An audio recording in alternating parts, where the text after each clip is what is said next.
हैं आप लोग। मैं आशा करता हूं कि आप लोग अच्छे ही होंगे। और हम लोग पढ़ रहे हैं सिंथेसिस। ठीक है, सिंथेसिस में हमने 3 चैप्टर अपलोड कर दिए हैं। ये चौथा चैप्टर है जिसका नाम जेरेंड या नाउन के आगे प्रेपोजिशन लगा करके हम बनाते हैं। तो सबसे पहले हमको ये जान लेना है कि जेरेंड क्या होता है। जेरेंड हमारा एक नॉन फाइनाइट वर्ब होता है, ठीक है, और ये वर्ब से बनती है और नाउन का काम करती है। ये क्या होता है, एक नॉन फाइनाइट वर्ब है और ये वर्ब से बनती है, नाउन का काम करती है। इसकी पहचान ना, नी, ने है। इंग्लिश हम लगाते हैं आई-एन-जी, ठीक है, आई-एन-जी लगा के बनाते हैं। फिर इसमें दूसरा चैप्टर हमारा है प्रेपोजिशन। प्रेपोजिशन के आगे हम नाउन के आगे प्रेपोजिशन लगा करके इसमें बनाते हैं। तो कुछ हमारे पास प्रेपोजिशन ये हैं, जैसे आफ्टर है, बिफोर है, विद है, फार है, बिसाइड्स है, ऑन है, बिकॉज ऑफ है और विदाउट है, इन स्पाइट है। बिसाइड्स मीन्स के अतिरिक्त और इन स्पाइट ऑफ मीन्स होता है के बावजूद। ये प्रेपोजिशन के आगे हम लगा करके ये नाउन के आगे प्रेपोजिशन लगा करके हम एक नया सिंपल सेंटेंस बनाते हैं। सिंपल सेंटेंस क्या होता है, I have told you million times कि मैंने बताया है कई बार कि सिंपल सेंटेंस बनाने के लिए हमारे पास सब्जेक्ट होना चाहिए एक और एक मेन वर्ब होना चाहिए। अगर हमारे पास 2 सब्जेक्ट हैं, 2 मेन वर्ब हैं, तो हमको फिर उनमें से एक फ्री करना रहेगा या सेंटेंस बना करके हटाना रहेगा। तो सिंपल सेंटेंस हम लोग बनाने जा रहे हैं, ठीक है। तो आओ देख लेते हैं इसमें क्या है कि ये इसका नाम जेरेंट या नाउन के आगे प्रेपोजिशन लगा कर बनाते हैं। जेरेंट वर्ब से बनता है और नाउन का काम करता है। इसकी पहचान ना, नी, ने है, ठीक है। वर्ब की आईएनजी फॉर्म, जैसे पढ़ना लिखा है तो पढ़ना की इंग्लिश हो जाएगा रीड और आईएनजी का मतलब हो जाएगा आईएनजी, ठीक है। लेकिन रीडिंग का आईएनजी का मतलब हमारे पास होता है 3। यहाँ पे एक टेंस में होता है तो इसकी पहचान, जैसे ये रहा तो ये टेंस में होता है और एक में होता है ना, नी और ने। ये हमारा जेरेंड में होता है, जेरेंड में, ठीक है, आईएनजी लगाते हैं। और एक होता है पार्टिसिपल में, तो इसकी हिंदी होती है कर या करके, ठीक है। तो इस तरीके से आईएनजी के मतलब 3 जगह अलग अलग तरीके से हम लोग यूज़ करते हैं। टेंस में अगर यूज़ करते हैं तो इज, एम, आर, वाज, वर लगाते हैं तो उसके साथ आईएनजी फॉर्म लगा, तो ये टेंस में होता है, वहाँ पर इसकी हिंदी रहा होती है। और आईएनजी के साथ जब नानी मतलब होता है तब ये जेरेंड होता है, ये जेरेंड होता है। तो यहाँ पे आईएनजी का मतलब नानी नहीं होता। प्रेजेंट पार्टिसिपल में आईएनजी जब लगा देते हैं तो ये कर या करके हुए है। यहाँ पे मेन वर्ब का काम करती है, यहाँ पे नाउन का काम करती है और यहाँ पे एडजेक्टिव या एडवर्ब का काम करती है। Got it. और अभी हम लोग जेरेंड को अच्छी तरीके से समझने के लिए क्या करते हैं, कुछ एग्जाम्पल्स का यूज़ करते हैं और उसकी मदद से हम लोग अच्छी तरीके से समझते हैं, ठीक है। हमारे पास कुछ जेरेंड के एग्जाम्पल्स दिए गए हैं, आओ देखते हैं। ही टुक हिज फूड, उसने अपना खाना खा लिया। ही वेंट टू स्लीप, और वो सोने के लिए चला गया। इसमें क्या सिंपल में क्या करना रहता है कि दोनों सेंटेंस को जोड़ना रहता है। इस तरीके से जोड़ना है कि पता ना चले कहाँ से जुड़ा है और सेंटेंस हमारा बन जाए एक, हमारे पास एक सब्जेक्ट हो जाए और एक हमारे पास मेन वर्ब हो जाए, ठीक है। तो जैसे उसने खाना खा लिया और वो सोने के लिए चला गया, तो खाना खाने के बाद वह सोने के लिए चला गया। इस सेंटेंस को हम परफेक्ट पार्टिसिपल में भी बना सकते हैं, क्योंकि इसमें काम दोनों अलग अलग ख़त्म हुए हैं। तो इसको परफेक्ट पार्टिसिपल में बना सकते हैं और इसको अगर चाहें तो हम प्रेजेंट पार्टिसिपल में भी बना सकते हैं। कोई सेंटेंस गलत नहीं, लेकिन हम लोग चैप्टर पढ़े हैं जेरेंड, तो इसलिए इसको बनाना है जेरेंड में कि खाना खाने के बाद वह सोने के लिए चला गया। तो क्या लगाएंगे, आफ्टर लगाएंगे। आफ्टर के बाद वर्ब की ING form, after taking his food, इस तरीके से, और फुल स्टॉप को कामा बनाएंगे। अब क्या हो गया, इसका मतलब हो गया नानी ने अपना खाना ने अपना खाना खाने के बाद वह सोने के लिए चला गया। तो हो जाएगा ये वाला यहाँ पे लाना है, ही went to sleep, okay, got it. फिर है he opened the window, उसने खिड़की खोला। he started reading, उसने पढ़ना स्टार्ट कर दिया। तो क्या हो जाएगा, खिड़की खोलने के बाद उसने पढ़ना शुरू कर दिया। तो ये भी ऐसे बनाएंगे, आफ्टर ओपनिंग द विंडो। तो ये हो गया खिड़की खोलने के बाद। फिर ही को इसको यहाँ पे लाएंगे, ही स्टार्टेड रीडिंग। इस तरीके से इस सेंटेंस को बनाते हैं, गॉट इट। फिर हो गया the Hunter killed a tiger, शिकारी ने एक टाइगर को मार दिया। ही रिटर्न होम, और वो घर लौटा है। तो कैसे बनाएंगे, एक टाइगर को मारने के बाद शिकारी घर लौटा है, तो इसको भी उसी तरीके से बनाएंगे, after killing after killing a tiger comma और फुल स्टॉप को क्या बनाएंगे कॉमा और इसको फिर हंटर को यहाँ पे लाएंगे, द हंटर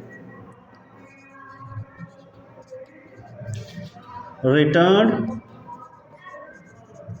होम। इस तरीके से ये हो गया। हिज फादर डाइड, उसके पापा मर गए। ही हर्ड द न्यूज़, उसने समाचार सुना।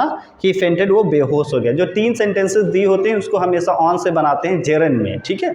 तो क्या हो जाएगा उसके पिता की मौत का समाचार सुनने पर, अपने पिता की मौत का समाचार सुनने पर वो बेहोश हो गया। तो अपने पापा के मौत का समाचार सुनने पर तो हो जाएगा on hearing the news of his father's death. पहले क्या था यहाँ पे पहले क्या था, ये यहाँ पर वर्ब था मरने का काम, लेकिन अब यहाँ पे नाउन हो गया है। अपने पिता की मौत का समाचार सुनने पर, और फिर इसको कहाँ लाएंगे, यहाँ पे। तो ये हो गया कॉमा ही फेंटेड। इस तरीके से बनाते हैं, ठीक है। जितने भी हमारे जेरेंड होते हैं इसी तरीके से बनाते हैं। और अब हमको पढ़ना है कि प्रेपोजिशन जो है नाउन के आगे लगा करके किस तरीके से हम सेंटेंस को बनाते हैं। आओ उनको एग्जाम्पल के थ्रू देखते हैं। आओ देख लेते हैं, हमारे पास कुछ एग्जाम्पल्स दिए गए हैं। जैसे माय फादर इज इल, मेरे पापा जो हैं बीमार हैं। ही हैज़ हाई फीवर, उनको तेज़ बुखार है। तो इन दोनों सेंटेंसेस को एक में मिलाना है इस तरीके से कि पता ना चले कहाँ से जुड़े हैं। तो कैसे बनाएंगे, मेरे पापा बीमार हैं, उनको तेज़ बुखार है। तो कैसे बनेगा, मेरे पापा तेज़ बुखार से बीमार हैं, ठीक है। तो नाउन के आगे प्रेपोजिशन लगाएंगे। तो my father is ill with high fever, इस तरीके से। तो हाई फीवर हमारा नाउन हो गया और नाउन के आगे प्रेपोजिशन लग गया। तो इस तरीके से हमारा ये सेंटेंस बन गया। ही गेव देम फूड, उसने उनको खाना दिया। ही हेल्प देम लिबरली, और उसने उनकी मदद भी की। तो खाना भी दिया और मदद भी किया। तो क्या हो जाएगा, उनको खाना देने के अतिरिक्त उसने उनकी उदारतापूर्वक मदद भी की। तो इसमें क्या लगाएंगे, बिसाइड्स लगाएंगे। तो यहाँ पे हो जाएगा बिसाइड्स, इसके बाद फिर वर्ब की आईएनजी फॉर्म लगाएंगे। बिसाइड्स गिविंग देम फूड, ठीक है, उनको खाना देने के अतिरिक्त। फिर ही को यहाँ पर लाएंगे।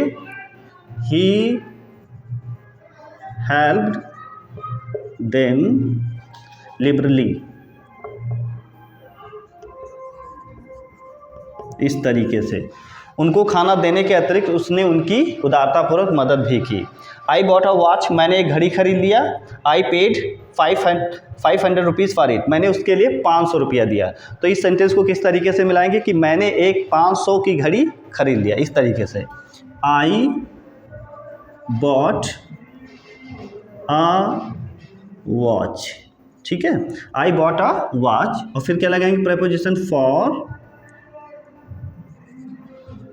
500 रुपीज़, ठीक है। इस तरीके से I bought a watch for 500 rupees, मैंने 500 रुपये की एक घड़ी खरीद लिया। यू हेल्प मी, तुमने मेरी मदद की। आई वुड हैव ड्रॉन, मैं डूब ही गया होता। तो ये सेंटेंस किस तरीके से बनाएंगे, मैं आपकी मदद के बगैर डूब ही गया होता। तो पीछे वाला सेंटेंस आगे करेंगे। आई वुड हैव ड्रॉन्ड, फिर क्या लगाएंगे, विदाउट योर हेल्प, इस तरीके से, without your help.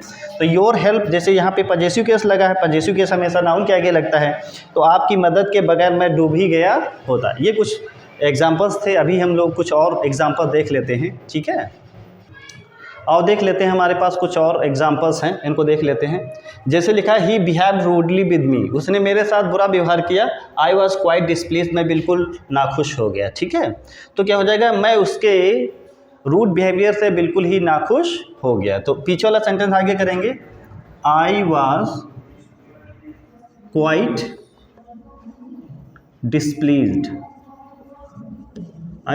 Displeased with with his rude behavior। ठीक है, इस तरीके से। तो रूड बिहेवियर हमारा नाउन हो गया, नाउन के आगे प्रेपोजिशन लग गया। तो इस तरीके से I was quite displease with his rude behaviour, मैं उसके रूड बिहेवियर से बिल्कुल नाखुश हो गया। He has fail many times, वो कई बार फेल हो गया। He still hopes to succeed. Example, अगला एग्जाम्पल है ही कुड नॉट कम, वो नहीं आ सका। ही वॉज इल, वो बीमार था। मतलब तो कैसे इसको बनाएंगे कि वह बीमारी की वजह से नहीं आ सका। तो इस तरीके से बनाएंगे he could not come because of, और इल का क्या हो जाएगा, इलनेस, क्योंकि हमको नाउन बनाना है। नाउन के पहले हमको प्रेपोजिशन लगा करके बनाना है। तो क्या हो जाएगा, he could not come because of illness, वह बीमारी के कारण नहीं आ सका।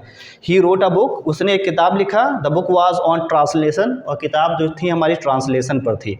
तो मतलब उसने एक किताब ट्रांसलेशन पर लिखा। ठीक है, तो इस तरीके से हो जाएगा ही रोट अ बुक, उसने एक किताब लिखा ऑन ट्रांसलेशन, इस तरीके से उसने एक ट्रांसलेशन पर किताब लिखा। ठीक है, इस तरीके से बनाते हैं, बहुत ही इजी तरीके से। अभी हमारे पास कुछ और एग्जांपल्स हैं, उनको भी देख लेते हैं।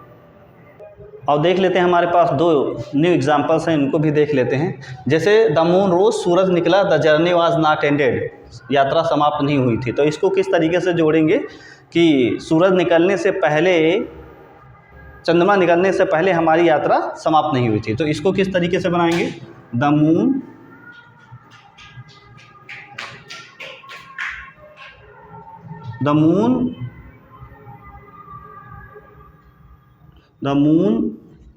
रोज बिफोर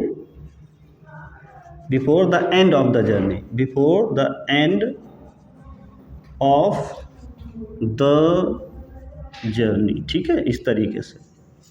मतलब यात्रा समाप्त होने से पहले ही चंद्रमा निकल आया था, यही तो लिखा है, द मून रोज, चंद्रमा निकल आया। और जर्नी वाज नॉट एंडेड, मतलब जर्नी समाप्त नहीं हुई थी, यात्रा समाप्त नहीं हुई थी। तो मतलब क्या था कि यात्रा समाप्त होने से पहले ही चंद्रमा निकल आया था।